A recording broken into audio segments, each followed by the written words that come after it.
characters, being somehow associated with the astral mythology.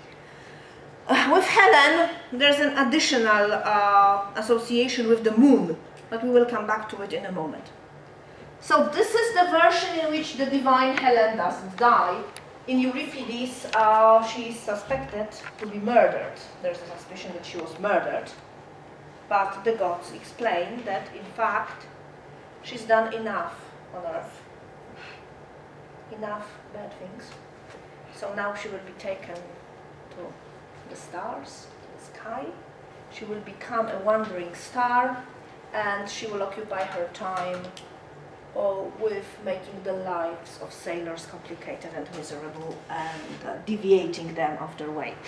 Just like her brothers are the proper stars for sailing, she is the wrong one. But there is also another cluster of myths, this time connected with the death of Helen. In this version, Helen would be mortal.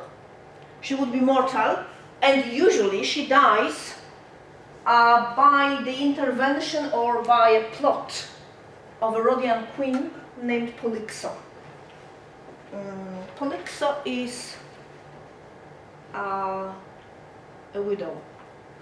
She is a widow, and you may guess what happened to her husband. He died, Tleptolemos was his name, and he died on the first day of the Trojan War. She used to be Helen's friend when they were very young. But then, after her beloved was killed because of Helen's escape with her lover, Polyxo somehow didn't retain that friendship. And at some point, after the death of Menelaus, the extramarital children of Menelaus, his extramarital sons, decided to get rid of Helen, and they exiled her. She didn't know what to do with herself, so she came to her old friend Polyxo to live with her on Rhodos. And Polyxo took it as a great opportunity for revenge. She allowed Helen to join her, she gave her lovely quarters in the palace, and she assigned a group of servants to serve Helen, giving those servants a careful instruction that at night they are supposed to dress as furies, put on the wigs resembling snakes, put on the black flowing robes, and to scare Helen.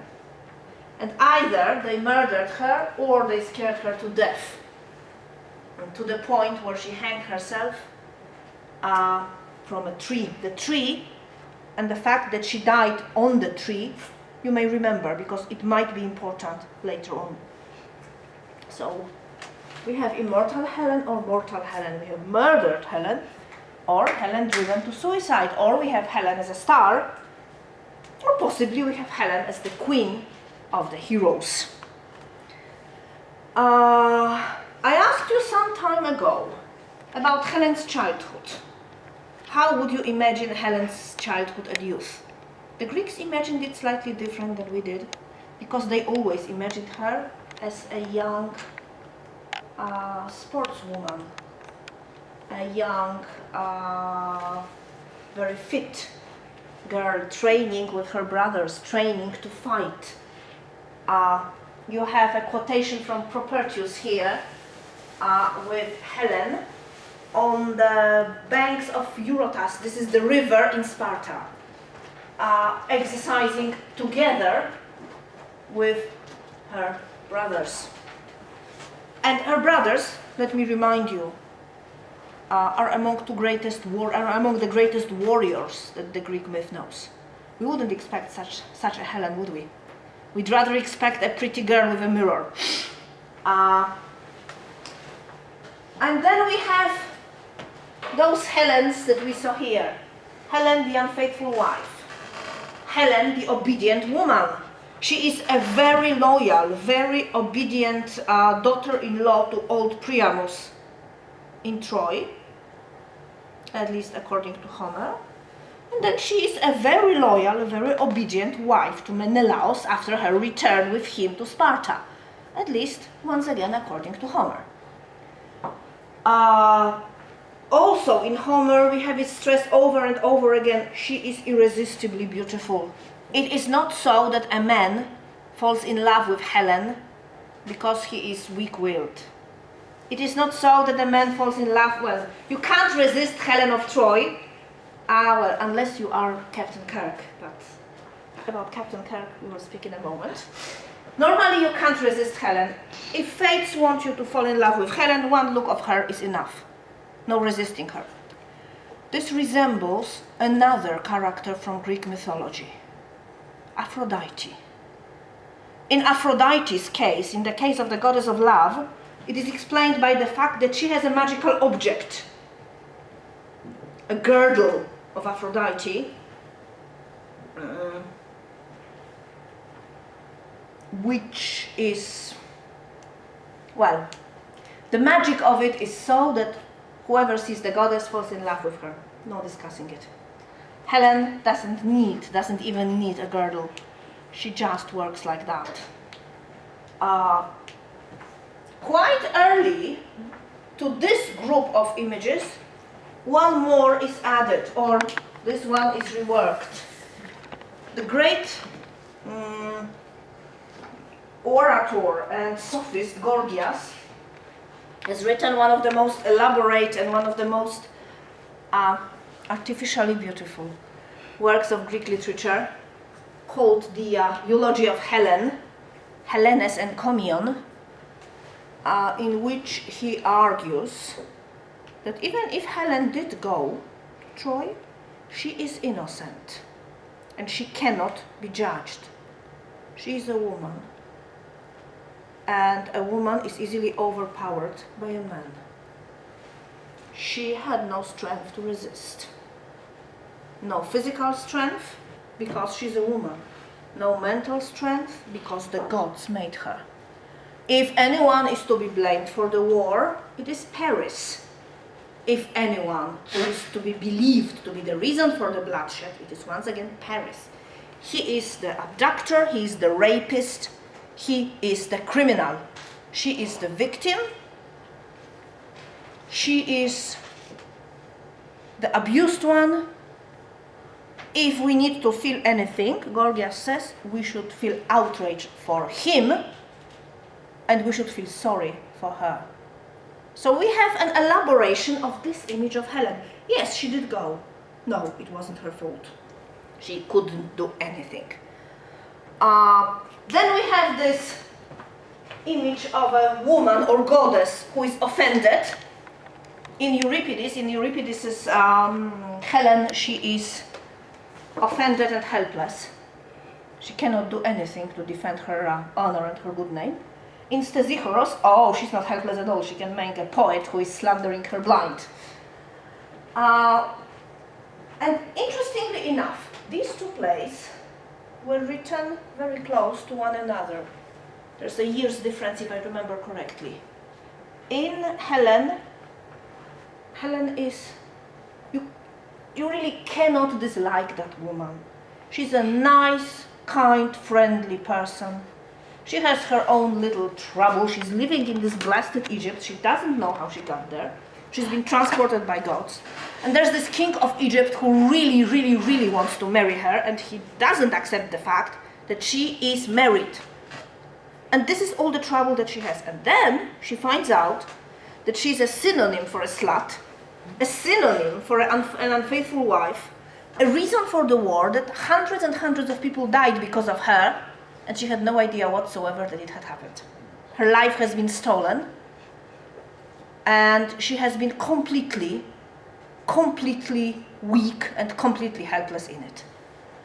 And a year later, Euripides writes my favorite play, Orestes, in which Helen is this archetypal, stupid, egoistic, unpleasant woman. Her sister was murdered.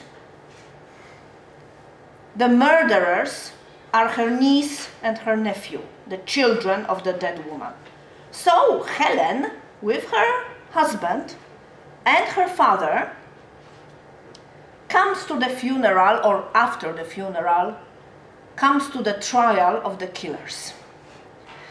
all three of them, Helen, Menelaos, and Helen's father, Tyndareos, are presented as completely, absolutely wrong in a moral way.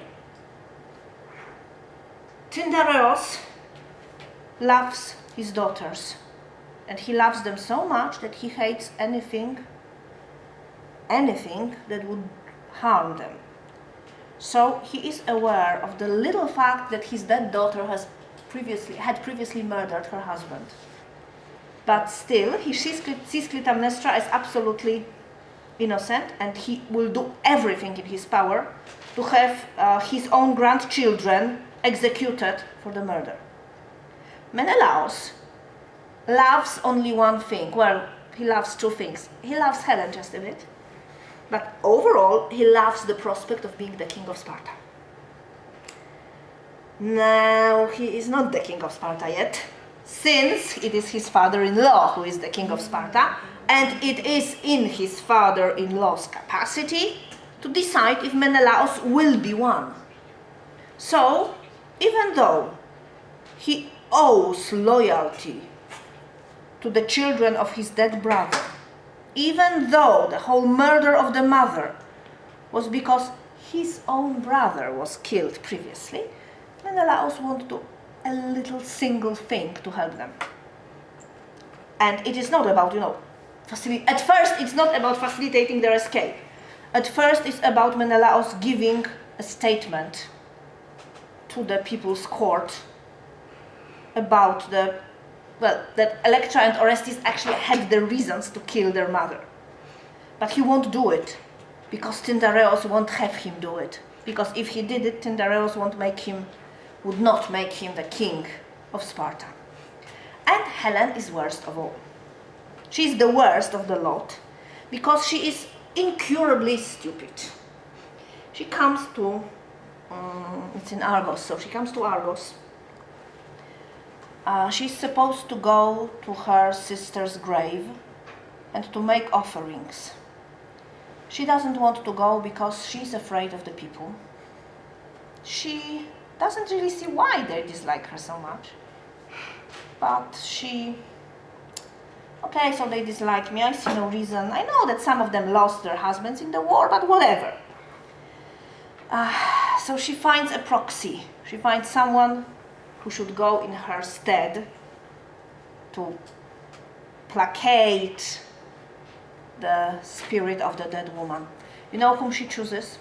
She chooses Electra, yes, the killer.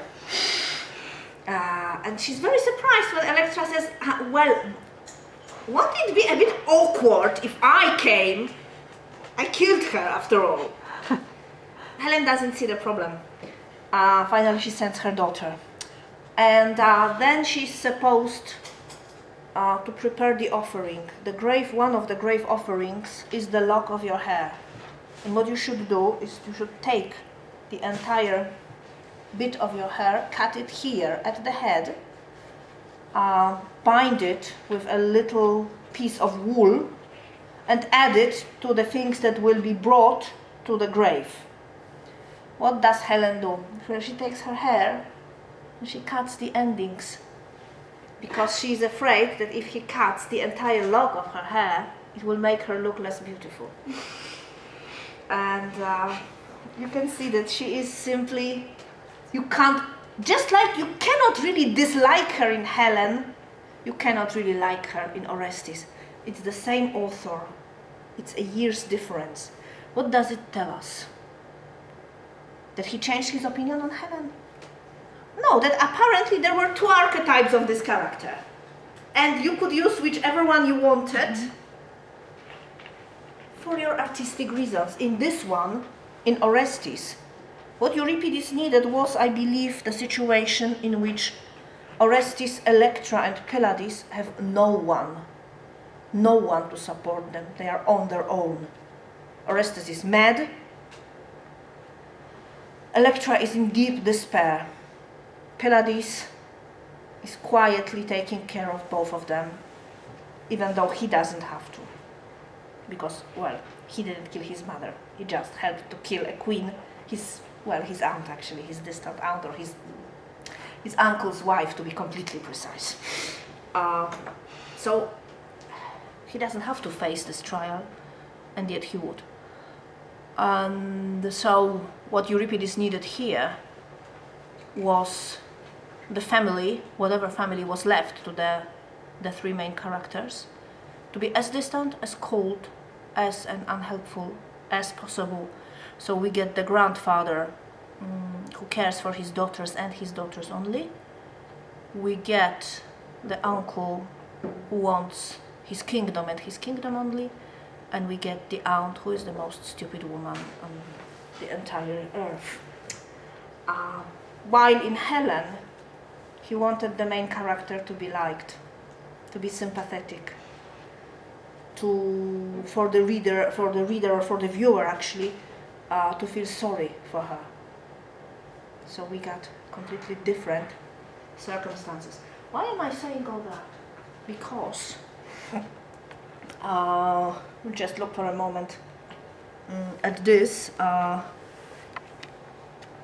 Because very little, precious little of what I just said has somehow leaked to the image of Helen in the later times. Helen symbolizes beauty. She symbolizes temptation, either negatively or very often positively valued. She symbolizes unfaithfulness. She is a paragon of a wife who runs away from her husband, a woman who prefers her lover to her legitimate spouse. And very often she is vain, even silly. Just a look at a possible divine origins of Helen. She may have been a goddess. She probably was a goddess.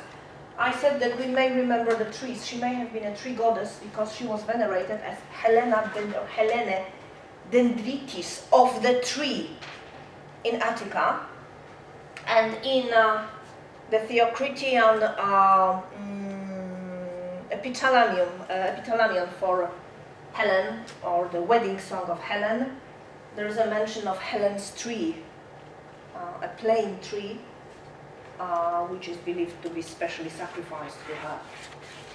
She may have been the goddess of young Spartan girls. That would explain this image of the young Helen exercising on the banks of Eurotas. She may have been the goddess of the moon. There is a theory, some linguists agree to it, some linguists oppose, that in fact Helen's name is connected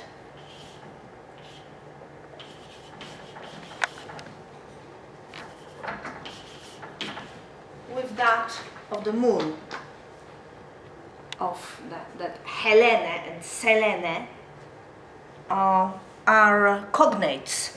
Another theory binds her name with the word Helene,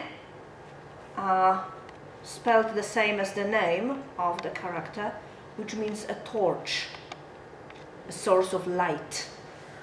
Also, the catasterismos may have pointed at Helen's association with the moon, with the stars, generally, with the astral mythology. It all may come down to the Indo-European goddess of dawn, the story of her Indian, her Vedic incarnation, Ushas, and her Baltic, Lithuanian and Latvian incarnation as either Austrine or Saule is here.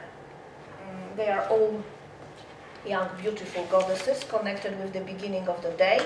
They all have divine twin brothers associated with the stars and being the paragons of manly bravery. They all get abducted and then regained. It may point at such origins for Helen. If any of you wanted to read a rather interesting book, it is a popular book. It's not a scholarly book per se. It's the book of Bethany Hughes, who is a historian but also a journalist. She made a series of documentaries for Discovery Channel on Helen, and this book is it's a book version of the film. And it is called Helen, goddess, princess, whore, but in fact, it's not about Helen. It's the reconstruction of a life of an aristocratic woman in Bronze Age Greece, taking Helen as an example and as a kind of symbol. And it's really interesting, and I really recommend the book. I have it, so if anyone of you wanted to read it, I'll lend it to you with great pleasure. But coming back to the afterlife of Helen, Helen has a crucial role in all the variations of the myth of Dr. Faustus. We find her in the folk tales about Faustus. We find her in Christopher Marlowe with the probably most famous quotation ever attached to her name, the face that launched 1,000 ships. And obviously we find her in Goethe, although not in the first part of the tragedy, which we usually read, especially in school, but in the second one. In all of them, at some point she becomes either Faust's object of love or his lover or wife. Originally, she is there just to stress the fact that Faust can do anything. He's such a great sorcerer that he can have the most beautiful woman in the world for a wife. Who is the most beautiful woman of the world? It's Helen. It's always been Helen. So he gets Helen. In Goethe, there's a possible allegorical explanation. Faust's longing for Helen is his longing for the classical tradition, for the greatness of Greece and Rome, for the marriage of his own age with the great traditions. It's more of an allegory than of a love story, in fact. She usually appears first when Faust conjures a number of great characters from the past, and there's usually Alexander as a symbol of kingship and Helen as a symbol of beauty. And as I said, the development is from a simple proof of the sorcerer's possibilities towards later the more allegorical, the more symbolic, in fact, interpretation. Very often, Helen appears, she appears in art, she appears in literature as an illustration and nothing more. A character from the Iliad. And we have two Helens here of rather different types of beauty. We have Jean-Louis David's Helen, and we have Gustave Moreau's Helen. This is my favorite painter, as I probably said before. And you can see Helen and Paris here. Would you fall in love with Paris looking like that? With his pink cheeks? She is, as you can see, they are both, as you can see, in a very domestic or bedroom attire. Paris is very pretty. He has blonde curls, he has pink cheeks. And what is it that he has in his hand? This thing. It's a lyre, an instrument. He's not a warrior. The best he can do is to sing love songs. This, in Homer, he is quite a hero actually, and quite a warrior. He's not this, pretty boy, only this pretty boy. Later on, this is mostly what he becomes. A symbol of refined, elaborate, almost feminized male beauty, or boyish beauty, rather. Usually, the characters that symbolize this kind of beauty have strong homoerotic overtones. Not so, obviously, in the case of Paris.